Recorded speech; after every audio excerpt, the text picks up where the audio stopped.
வமன் அஹ்யாஹா, யாராகினும் ஒருவன் ஒரு மனிதனை ஆபத்தில் இருந்து பாதுகாத்து அவனுக்கு பாதுகாப்பு கொடுத்து அவனுக்கு நிம்மதியை கொடுத்து விடுவானேயானான். ஒரே ஒரு மனிதனுக்கு அவன் முஸ்லீமும் அல்ல, அவனுக்கு உயிர் பாதுகாப்பு கொடுத்து காப்பாற்றி விடுவானேயானால் உமன் அஹ்யாஹ ஃபகஅன்னமா அஹ்யன்னாஸ ஜமீஆ, இந்த மனித சமுதாயத்தை அவன் உயிர் கொடுத்தவனை போன்று என்பதாக அல்லாஹ் ஜல்ல ஷானுஹு வ தஆலா சொல்லி காட்டுகின்றான். அப்போது எந்த அளவிற்கு உயிர்கள் மதிக்கப்பட வேண்டும், மனிதமும் காக்கப்பட வேண்டும், பிறரை தன் உயிரை போன்று சமமாக நடத்தப்பட வேண்டும் என்பதிலே அல்லாஹ் ஜல்ல ஷானுஹு வ தஆலா அவ்வளவு பெரிய குற்றத்தை சுமத்துகின்றான்.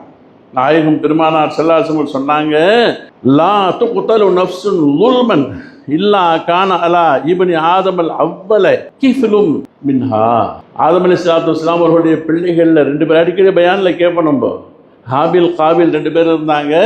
அதில் காபில்னு சொல்லக்கூடிய ஒரு ஹாபிலை கொலை பண்ணிட்டாரு.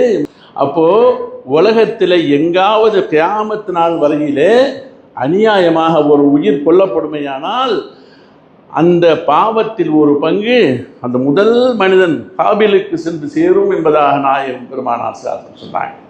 அப்போது உயிர் பலி என்பது லேசுப்பட்ட வேலை அல்ல, லேசுப்பட்ட காரணம் அல்ல. செய்து விடாதீர்கள்.